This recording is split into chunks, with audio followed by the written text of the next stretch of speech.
বন্ধুরা good afternoon. চলছে আমার কুকিং। আজকে অবশ্য স্নান পুজো করিনি, আজকে আগে রান্না করে নিচ্ছি। তো অনেক কিছু রান্নাই হয়ে গেছে। দেখো শাক হয়ে গেছে, উচ্ছে ভাজা হয়ে গেছে, এদিকে পটল চিংড়ি করবো, আলু পটল সব ভেজে নিয়েছি। এদিকে পেঁয়াজও গরম মশলা জিরে ফোড়ন দিয়ে পেঁয়াজ ভাজা হয়ে গেছে। এবার চিংড়ি মাছটা এর মধ্যে দিয়ে দেবো, চিংড়ি মাছটা দিয়ে দেবো। চিংড়ি মাছ দিয়ে হবে, আলু পটল দিয়ে চিংড়ি মাছ। আর এদিকে কড়াইয়ে তেল গরম হয়ে গেছে, এদিকে দেবো খয়রা মাছ।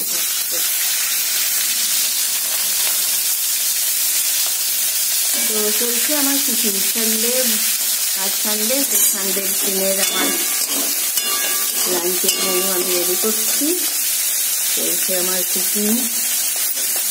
আমি চিংড়ি মাছটা আলাদা করে ভেজে তুলে রাখি না, আমি একবারে মশলার সঙ্গে কষিয়ে দিই, তো ওটাতেই হয়ে যায়। চিংড়ি মাছটা যাতে গরমও থাকে, আবার এদিকে নরমও থাকে, আবার এদিকে ভাজাও হয়ে যায়।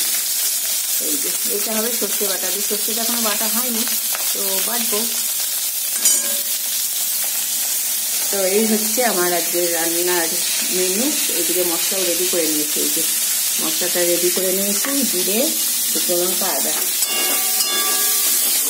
তো ওকে বন্ধুরা, তোমরা আমার সাথে থেকো, আমার পাশে থেকো, আমার চ্যানেল সাবস্ক্রাইব করো।